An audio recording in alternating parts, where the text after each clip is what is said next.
தெய்வம் யார் என்பதை உனக்கு காட்டிக் கொடுக்க விரும்புறேன். வாசிங்க சிஸ்டர். தங்கள் பிள்ளைகளை பாகாலுக்கு தகன பலிகளாக தகனிக்கும்படி பாகாலின் மேடைகளை கட்டினபடியினாலோ. இங்க பாகால்னு சொல்லப்படுகிற இந்த தெய்வம் அதுவும் எந்த பிள்ளைங்க தெரியுமா? உன் தலைச்சம் பிள்ளைய எனக்கு நெருப்புல தீக்கணக்கம் பண்ணு, உன் தலைச்சம் பிள்ளைய எனக்கு பலி கொடுன்னு கேட்டுதான். எந்த தெய்வம் பிள்ளைய பலி கேக்குதோ அது தெய்வம் இல்ல, அது பிசாசு. ஆமீனா?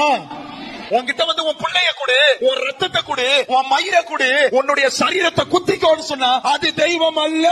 எனக்கு ஒரு தெய்வம் தெரியும், ஒரே ஒரு ஜீவனுள்ள தெய்வம் தெரியும். உன்னையும் என்னைய நேசிச்சதுனால உலகத்துல முதற்பேரான தலைச்சனாகிய இயேசு கிறிஸ்துவ உனக்காகவும் எனக்காகவும் தன்னையே பலியாக ஒப்பு கொடுத்தாரு.